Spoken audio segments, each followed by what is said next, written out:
Welcome to the bold analysis, ladies and gentlemen. One of the critical aspects in the August 9th general election is the use of money. You cannot underestimate the fact that presidential aspirants and the leading presidential aspirant, Deputy President Dr. William Samoei Ruto, has been dishing out tunes of millions to youth groups and churches for the last 3 years. If someone is to do a tabulation, maybe he has spent close to $1 billion, 1 or 2. But then the last lap of this election might be money. Kenyans are asking a very critical question.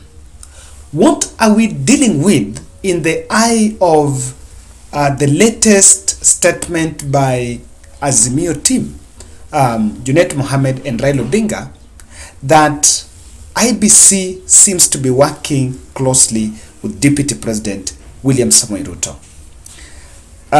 For better part of this afternoon, today the 6th of July, I have been receiving calls from all over. I think I even had to put my phone on flight mode. People asking, imeshaibiwa, what exactly is happening? And then there is a lot of anxiety that is building around the critical question of Wafula Chebukati, the IEBC chairman, perhaps working closely with William Ruto's Kenya Kwanza on the tender that was awarded to a Greek farm. I want us to start with Junet Mohammed's statement. Sasa jana tumegundua kashfa kubwa sana katika nchi yetu. Kashfa ya ballot papers, printing of ballot papers. Kuna jamaa ambaye ametuma watu huko Greece, wakati ambaye IEBC imeanza kutangaza tenda ya kununua ballot papers. Na tunataka Senator Wetangula ajitokeze kinaganaga. Umetuma huko Greece mtu ambaye anaitwa Makoha Abdalla ambaye anatoka Bungoma, na ukaalika wale jamaa wa huko Greece hapa ati hawa ni wawekezaji, wafanyabiashara ambao wanataka kufanya uwekezaji huko Bungoma, na hakuna kitu wamewekeza. Walikuwa umekuja kuelewana na wewe hapa, na tunajua ya kwamba ulifanya mkutano mara mingi huko Karen na chairman ya IEBC anaitwa Wafula Chebukati. Ukitaka kwenda kotini muende. Mimi niko hapa Nairobi. Na sisi tulikuwa tunapima nyinyi.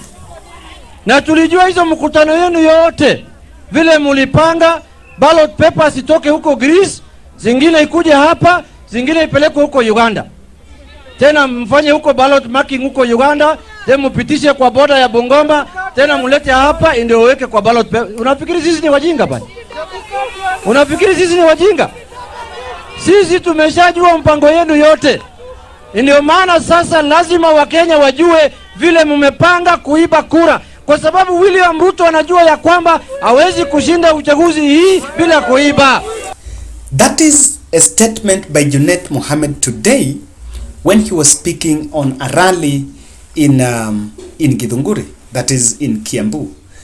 This is a day after the Nation newspaper published a story linking Moses Masika Wetangula to the Greece company that was awarded that tender.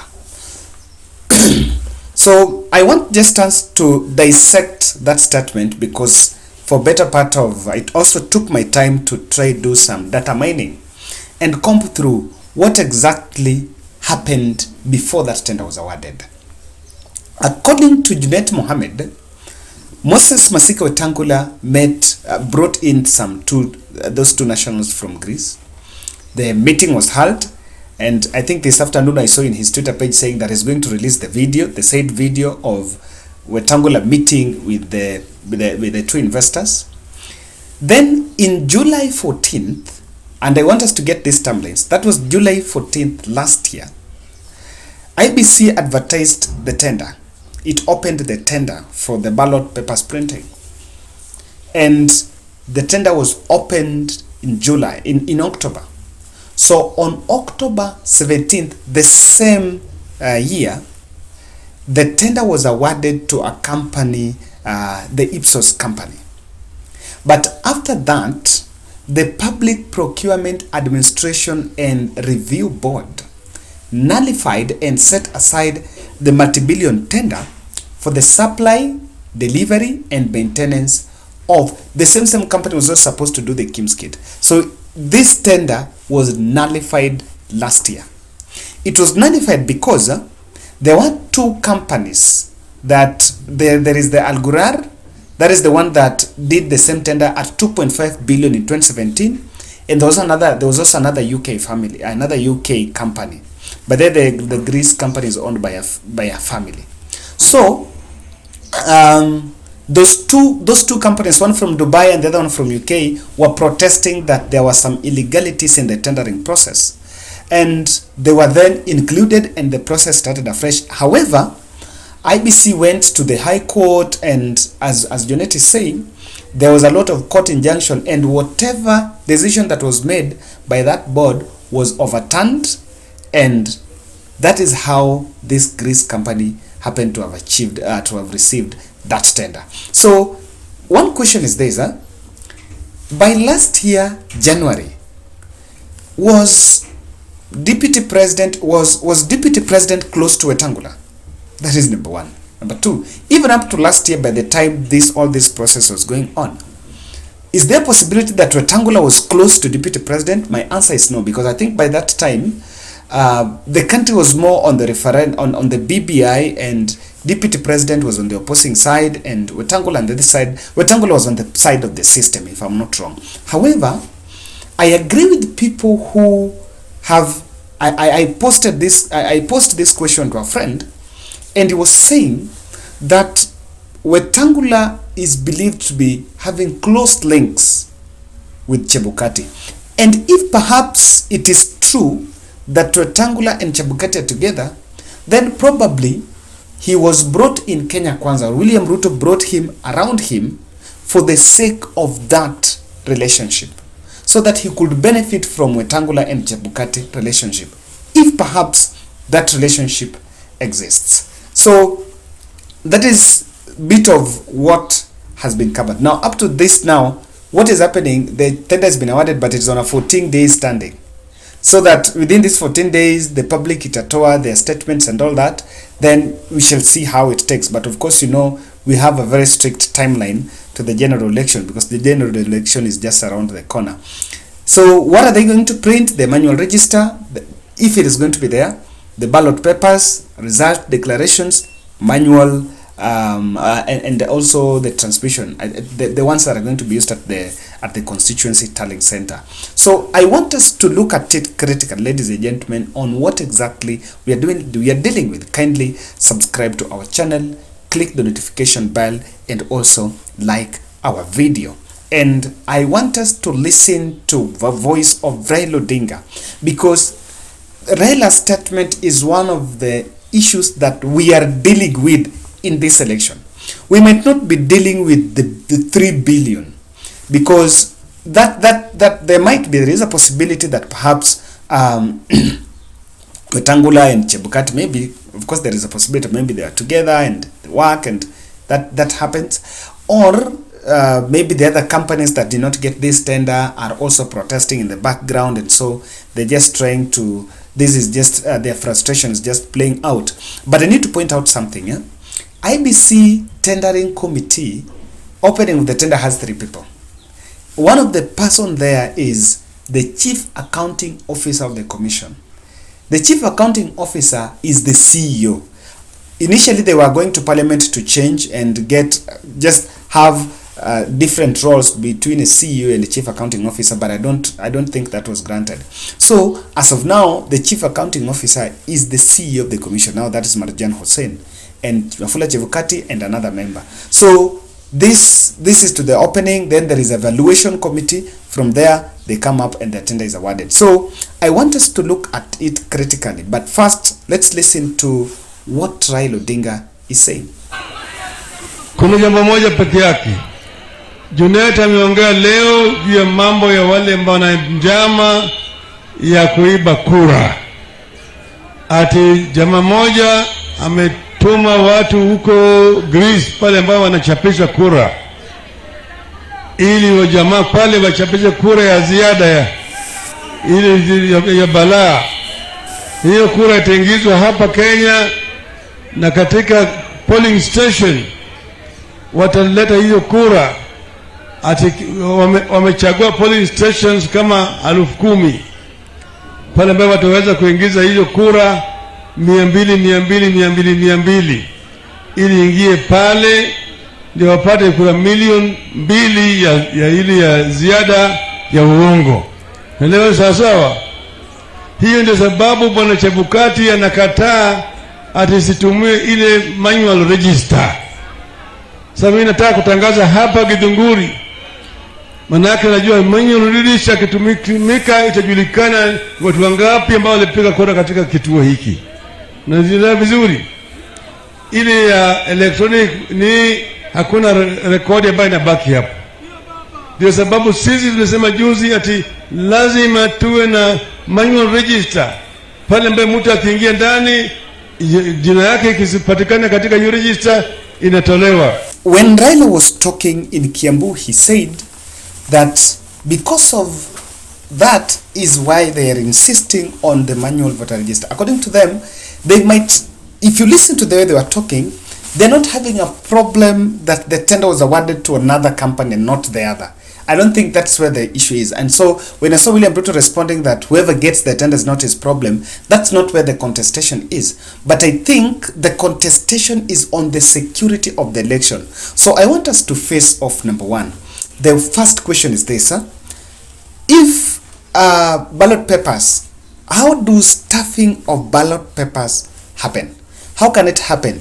And why are they so much, why is it that the new team are so much interested in the forms, election forms, the election declaration, results declaration forms? Let me remind you, in 2017, during the presidential petition, you could hear the judges were, the NASA team took the petition to the court, and they were claiming that there were some forms that had different watermarks, not other watermarks, but I think the signatures and, or rather identity watermarks, some of them were different because the agents maybe did not sign, and they were actually counterfeits of the original one. So what might happen is the ones that were produced by the commission were produced, but maybe something or others were produced from the river. That was the probability number one. Now let's face it this way. Why do you think that Raila Odinga team are pushing for the manual register? Now, okay, the stuffing of ballot papers at the polling station is very easy when you don't have the manual register. This is how it happens. This is how it can happen most probably.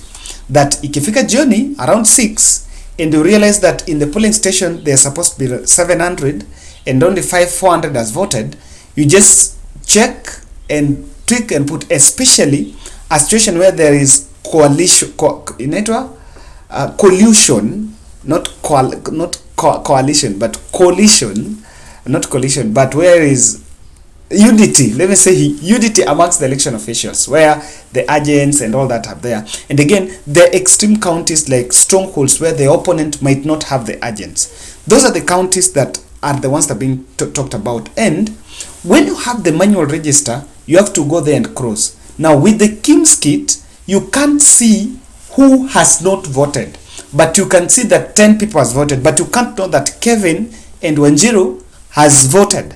So that makes it difficult for you to do stuffing, because even if you do stuffing, most probably you'll cross the register, you'll not cross because you don't know who has not voted. At the end of the day, even if you have to put the ballot paper there, you have to go to Kim's and cross and show that that person has voted. So that is what the Azimio team are trying to say here. But there is a question of the Bungoma coming in here. So if you are to do election, if you are to do manipulation, 10,000 polling station, where should these polling stations be? These polling stations should be on areas that you believe you are not going to get votes, especially if you can manipulate and get more votes in Nyanza, in Western, or rather in the coast. Those are the areas they should target. But what do you think makes it possible? If it's got through the Bungoma, is it targeting the pastoralist communities? Because that's where election is a big difference. People can't even know how many people are going to turn up and vote. And so my question is, if it's going through Bungoma, as what they're saying, is it targeting the pastoralist communities in those areas, in the Rift Valley area? Because I don't think Bungoma, it's very volatile, it's very difficult there. So that's also another question. But then, what is the stake of Uganda in this election? Because when UNET is making this statement that zitapitia Uganda zikuwe marked then ziingie Kenya, it also trying to implore that Uganda is trying to interfere with the election. And now, this makes this allegation very heavy. Because at one point, you might expect Uganda to respond. Look at the way the Ugandan government has handled the Sakajas issue. What do you think is happening? On which side are they? If you are to weigh them on either Azimio or Kenya Kwanza, which side are they? It points out also into the legal, or rather the regional stake, the region stake in this election, because the mention of Uganda. Lastly, I think Wetangula link with Chebukati is what is questioned here. It's not maybe about all that, but the fact that Wetangula has a direct link with Chebukati, if that is the issue, then that's what Kenyans are getting worried of. But ladies and gentlemen, in your own understanding, if you've been following all this scandal about this ballot boxes printing, does it really kill the morale of Kenyans as we head to elections, or is it reverse psychology? People have argued that it might be reverse psychology. Or is it killing the morale, especially of Raila Odinga? Now that Raila Odinga has been elections and he has been having the narrative of elections are stolen. That's my bold.